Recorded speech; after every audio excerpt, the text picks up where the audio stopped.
Libya میں غیر قانونی تارکین وطن کی کشتی ڈوب گئی، 61 افراد ہلاک ہو گئے۔ السلام علیکم ناظرین، میں ہوں شہاب خان اور آپ دیکھ رہے ہیں ایم پی نیوز۔ افسوسناک خبر سے آپ کو آگاہ کرتے چلے کہ لیبیا میں غیر قانونی تارکین وطن کی کشتی ڈوب گئی، جس میں سوار 86 میں سے 61 افراد ہلاک ہو گئے۔ غیر ملکی میڈیا رپورٹ کے مطابق لاپتہ ہونے والے 61 افراد کو ہلاک قرار دے دیا گیا ہے۔ حکام نے کشتی میں سوار 86 میں سے 25 افراد کو بچا لیا، جنہیں حراستی مرکز منتقل کر کے طبی امداد دی جا رہی ہے۔ تارکین وطن سے متعلق اقوام متحدہ کے ادارے کا کہنا ہے کہ کشتی میں سوار افراد کا تعلق نائجیریا، گیمبیا اور دیگر افریقی ملکوں سے تھا۔ خبر ایجنسی کی رپورٹ کے مطابق بدقسمت کشتی میں سوار افراد میں بچے اور خواتین بھی شامل تھی۔ کشتی لیبیا کے شمال مغربی ساحل سے روانہ ہوئی تھی۔ بہت شکریہ۔ مزید خبروں اور اپڈیٹس کے لیے دیکھتے رہیے ایم پی نیوز۔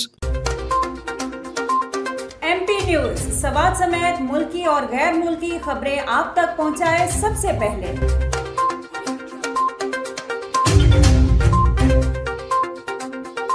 دن بھر کی تازہ ترین خبریں ہوں یا عوامی مسائل ہوں، ایم پی نیوز کی سکرین پر سب سے پہلے۔ سیاسی میدان ہو یا ہو کھیل کا میدان، ہم پہنچائیں گے سب سے پہلے خبر ایم پی نیوز پر۔ اب آپ کی آواز بنے گا ایم پی نیوز سب سے پہلے، تو ابھی فیس بک پر اور یوٹیوب پر سبسکرائب کیجیے ایم پی نیوز کو۔